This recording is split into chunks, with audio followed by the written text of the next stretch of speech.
السلام عليكم ورحمة الله وبركاته. حبايبي الحلوين عاملين ايه؟ ان شاء الله يا رب تكونوا بخير وفي احسن حال دايما. النهارده جايين نتكلم عن البانش نيدل، ابرة البانش نيدل. تمام. مش عارفة اسمها ايه بالعربي. ابرة النفاش، ابرة النفاش او البانش نيدل. بصوا، احنا دلوقتي هنتعلم ازاي نفكها وازاي نربطها وازاي نلضمها.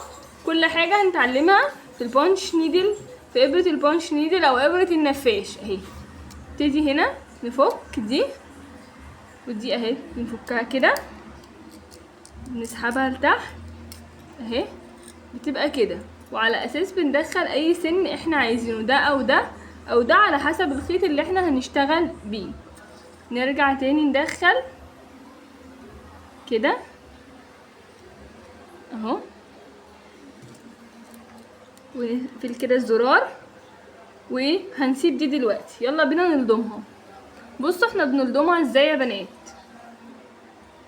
بنجيب كده اللضامه وندخل من السن من فوق اهو. بصوا هي بتطلع اهي. وبالمناسبه ان اللضامه دي بتيجي اصلا مع الابره نفسها. تمام اهي.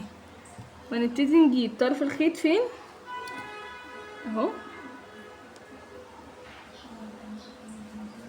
طرف الخيط، وبنبتدي ندخله هنا كده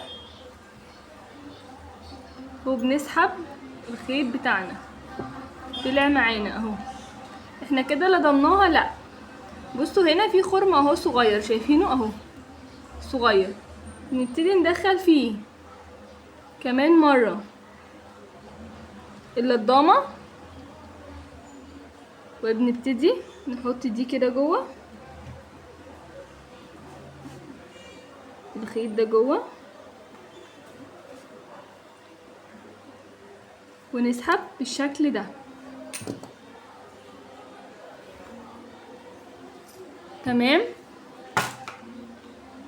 يبقى احنا كده لضمنا ابرة البانش نيدل، ودلوقتي تبقى جاهزة معانا على الشغل. هاتي كده الطارة دي يا أنوشة. تمام. ابرة البانش نيدل اهي. الشغل اللي احنا بنشتغله، احنا مثلا هنشتغل، انا المفروض قفلتها، هقفل الجزء ده مثلا اسود. بصوا كده انا هوريكم الغلطات طبعا اللي بتحصل. بصوا احنا بس عايزه اوريكم انها جاهزه للشغل وبس. بصوا بنبتدي كده وبنسحب لورا اهي،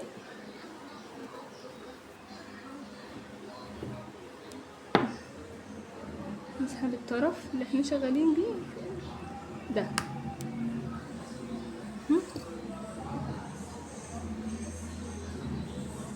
هنمسكها كده بصباعنا. تمام. وهنا كل ما الخيط ده بيطلع معانا انتي بتسحبيه تاني عادي جدا، مفيش منه اي مشكله. بصوا انا ايه سحبتها كلها.